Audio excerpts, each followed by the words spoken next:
G'day, punters. Welcome to the Sydney preview show. We've got the Golden Gift and the Hot Danish this weekend at Rosehill. Mark Shean, I'll throw to you first. It's a bit wet in Sydney, I think it's fair to say, but the track, according to Racing New South Wales, is still a soft 7. What's the latest in terms of the overall precipitation? Yeah, well, since that was posted early this morning, we've had good rain throughout the day, a bit of a break, and then rain again's come. So I'm not sure what the track will end up, but you definitely want to wet trackers for the day. Okay. Mark Rhoden, first inspection on the card. What are you thinking? Yeah, look, it looks difficult. I mean, I'm doing it for heavy. I mean, it's got to be heavy now. They've had at least 12 mils or something since this morning. It's got to be heavy. Might improve tomorrow, but then there's even showers forecast on the day. So it's tricky. The 2-year-old's got to be a tricky race. Very little wet form in that. Pretty big fields and a mix of form too. So, yes, I'm not hugely confident at first glance.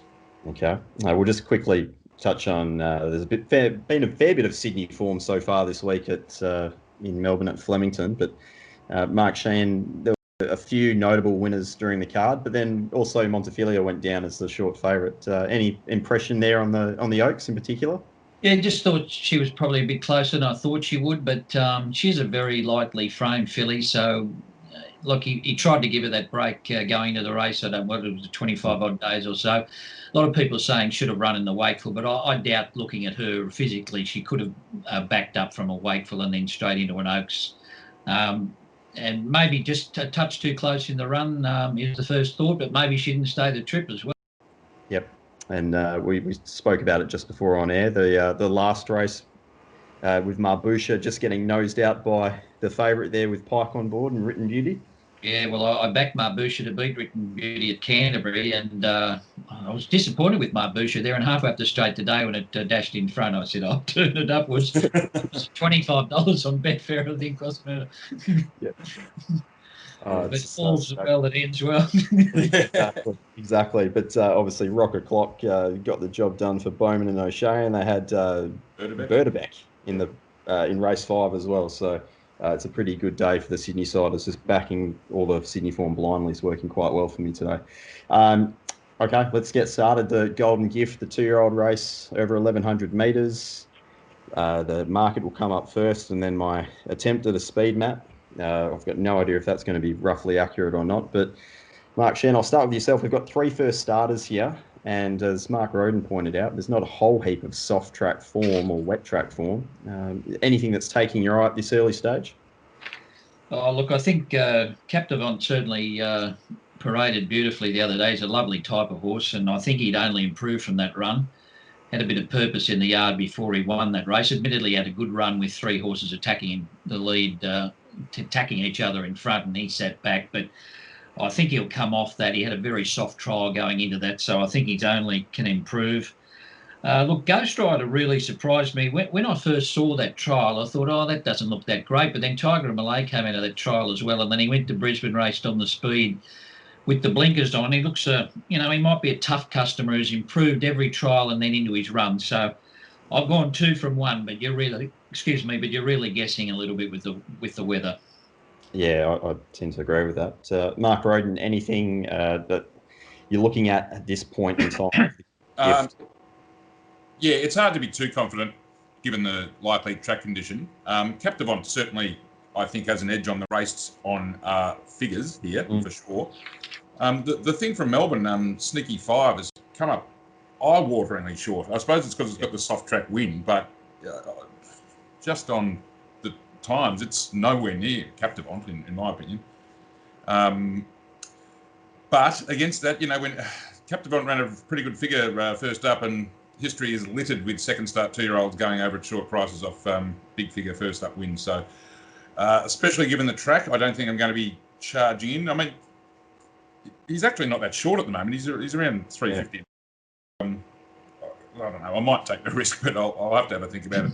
And I thought it just both on breeding and the fact that they handled a pretty soft track at their first start in the same race. Serta and Mura, the fillies, down 9 and 10.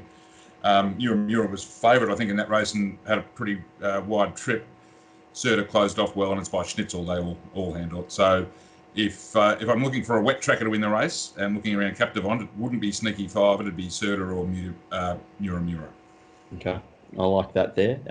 Any joy for yourself, Mark Shean, with any of these first starters coming out of the trial? Any of them sort of take your eye at all? First starters, no, no, they didn't jump out at me. This group, there's 3 first starters there, and I think the race ones might have it on them. Okay. I was very wrong last time in the 2-year-old, so I could be wrong again. All right, we'll head to race 7, which is the Hot Danish over 1400. It's a very even market at this early stage. We're seeing Sabatiano, who's coming back after 1 trial and 35 days off or so. Mark Rhoden, in terms of the map, does it look relatively straightforward to your eye? I'll just bring my map up here. Sweet Deal, Orothea, Positive Peace in some sort of arrangement up forward. Probably not Positive Peace leading, but Orothea's blinkers back on. So yep. That'll be pressing on. It might even take it up if they're dead keen to lead. Sweet Deal and Positive Peace might let her have it. Sabatiano will be up there somewhere. It's drawn 12. I assume it just goes forward. Behind that, I've got the likes of Tricky Gals of Peanut, and I don't think Wonderbar will be that far away from gate 4. Yep. Mark Shean, now I think you only really had to have eyes as part of your anatomy to see the run of Wunderbar last start. Are you sticking with that galloper once more? Look, she's got a good chance, but she does meet Positive Peace 3 kilos worse. It's a different grade of weight here, but against that, she's an absolute mudlark. If this gets into the heavier range, I think Sabatiano and Madame Rouge might be slight queries here. Sabatiano did win on a slow track at Rosehill one day, but I've always in the past thought that she was, a bit touchy on really bad ground. She did trial okay the other day, but her last 2 wins have both been first up. I know they've tried to freshen her up and come back. But if it gets into the heavy range, I'm probably going to bet around 1 and 2. I know they've got the class, but I'm with Positive Peace and Wonderbar out of that same race. So I'm with Positive Peace. I think she'll land outside Orothea and there. And I think the step up to 1,400 metres is actually in her favour. Yep, I tend to agree with that. Positive Peace over 1,200 last start. Mark Rhoden, it managed to, I guess, cause a bit of an upset, it must be said. But we've had time for this horse, this prep. Are you siding with it in race 7 on Saturday? Yeah, I think it's backable at around better than $6 or whatever it is. I think that's acceptable. 1,400 should suit her even better, I think, than 1,200. That was my 1,200 was my concern with her last time. I think 1,400 suits her even better, gentle at tempo, theoretically at least. And yes, a gun wet tracker. So I'd have her on top. Sabatiano, I totally agree. One on a soft track, which I don't think was even that bad in the autumn. Did rate very well that day, but yeah, if that was really only a soft 5 or something, and it's in the heavy range, it could be a different kettle of fish. And she might. I mean, her trial did look good since her Melbourne failures, so on that score, I'd give her another chance. But if it's too wet, I wouldn't be keen. What do you put failures down to, though? Is she looking for Sting out of the track now? Well, I don't know, because she was up on the speed in races that were pretty moderately run, and she was beaten soon after straightening in both. They're terrible runs, but I like the way she closed off in the trial. So it's a real mystery. And normally she's a bit more consistent than that, isn't she? Like, she did give up pretty quickly both runs.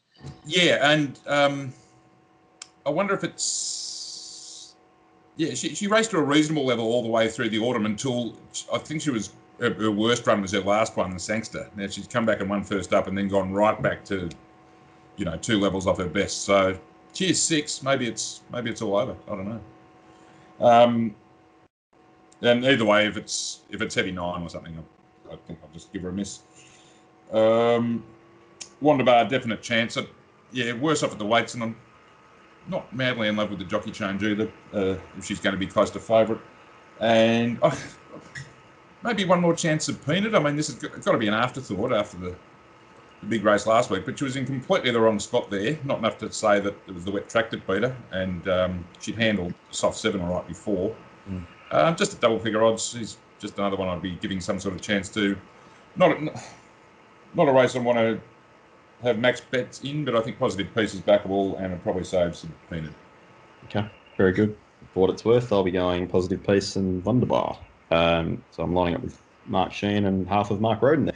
All right, race 8 is a benchmark 78 over to 1300, and at the moment Promotions is favourite in front of Frosty Rocks. In terms of the map, well, I've got Frosty Rocks leading with Promotions, probably settling outside of it, but I wouldn't be surprised if Bold and Wild tried to come across. Mark Shean, did you have anything further to add to the map? I thought it was reasonably one-dimensional. Americana Magic can get up there on occasion. Just depends what they want to do on it, but I think you're pretty spot on there with that map. Okay, very good. She went forward in its trial. That's the only other. Yes, that's right. Yeah. Mark Shean, where did you land in race 8? Have you found anything? I don't think Promotions would win a VC if he was at the War.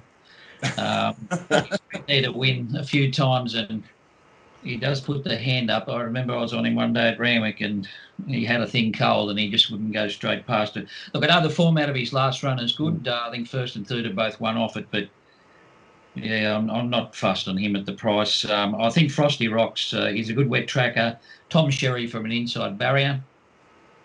And I reckon Dream Circle with no weight on its back was in the 1550 the other day. I didn't like it at that distance last start, dropping right back in trip to 1300 metres. I think with no weight on its back gives it a chance at odds. So I'm going 1 and I'm going to save on 13. Irukandji's a query for me. I thought his trial outstanding, but looks a bit of a risk in the wet. Yeah, I thought so too. Mark Rhoden, for yourself, anything in race 8? Yeah, I'm agree with the market in that I've got these two well clear. I've got Frosty Rocks ahead of Promotions, and Promotions seems to have actually shortened up in the last little while too, into as short as $3 in places. So I had another way around. So I'd be interested in Frosty Rocks. He's had 2 solid trials. He should be forward enough. He won first up last time, and he likes the wet. And as T Sherry, they all look like ticks. Promotions may not win a Victoria Cross, but he did win a Canberra Guineas. God bless him. I was on him that day, so maybe I've been on the right side of him for the one time in my life, and leave it at that. Price does look a bit short to me. Some first uppers that were interesting, and if Bold and Wild, Juventus, Hero, they all not Greek Hero, but certainly Juventus and Bold and Wild might need it dry. I think drier than this. Greek Hero probably okay, but they've sort of found him at $9 anyway. As I said, I had Frosty Rocks from Promotions and a big gap to the others. So bearing that in mind, it looks like Frosty for me at this stage. Yep, I'll make that 3 out of 3. Frosty Rocks, just given the ability of the horse to lead. Tom Sherry's riding in great form. I'm sure Rob will be all over it if he finds Frosty on top out of the yard as well. All right, will bring us home in the last, another benchmark 78 over 1300. The market's coming up first, then the speed map next of all. Mark Shean, the last race on the card, there's a couple of horses that have trialled. I think 3 had the 3 trials, and so is the favourite in Trepidatious. Either of those two take your eye? Oh, and Trepidatious is flying this time in. She's gone to another level at the trials, and her win was outstanding, but she does look a bit risky in the wet to me, and she hasn't been to 1,300 metres before, so that's the only query I had with her, but I think she is ticking over beautifully. I've found one at double figures here, Turnstile. I thought this was given very little chance at Kembla last start. It's only had 1 run on a heavy and ran in the race that was won by Rubasaki. I think it was a big race at Warwick Farm there, True Detective. It was a pretty strong race. Faced all the way there, so just looking for a lightweight here at a bit of odds. I think it's a tricky race. Big query is McCushla, the New Zealand horse, who's got 2 massive wins on wet ground over there in New Zealand. I think running 1:15.8 or something for 1,200 metres. So obviously a very good wet tracker, and came from back in the field, both those heavy wins, and hit the line quite strongly. So I'm going 14 from 12, going a little bit wide in the last. Yep. Mark Rhoden, what did your ratings make of this New Zealander coming across? It's had the 27 days off or so, just straight across from New Zealand and straight to Chris Waller. Just on our sort of raw New Zealand figures, not good enough, but I've got to be wary of the 2 big heavy track wins. I mean, if she's winning in 1:15 though, it's probably not going to get wet enough for her. That might be the thing. She might not be quick enough. Yeah, I don't know. It's intrepidatious or anything for me this race, and I wouldn't want to take 350 on a heavy 9 or 10. But if we decide we want to look around it, I don't have much edge anyway, unless I was going to back 6 or 8 of them. I just cannot get any separation among the others. What did I have second? I was so taken, and I might be dreaming with it. I just thought it had some good wet track form early in its career. This is actually a pretty big class drop, and it closed off okay last time. It could be back last or something like that, back last, second last from 15 though. Yeah, I don't know. I do not know. Ruby Tuesday, massively up in class, but heavy tracker. Yeah. Miss Steed, I was on it last time. Absolute pest of a thing, but best runs are on soft and has blinkers on, so $17 maybe. But yeah, that's the kind of mental torture I'm going through to even come up with anything in this race. I know what you mean. I sort of found a few in So Taken and Savine, and I had a look at the map, and I thought, oh, hang on. Yeah. not really that keen to be throwing him out there. And look, I think it's one of those. Just wait for the card, see how it's unfolding. If they're making ground from the back, I'll probably have something small on. Perfect pitch is a wet tracker at 33 to 1 as well, but it's run last at Canberra or something first up, so who knows. Yeah, I think from memory, was it wide without cover on that occasion? Yeah, it was only 1,000 metres, which probably shouldn't have been too bad for first up, but it was beaten a hell of a long way. Yeah.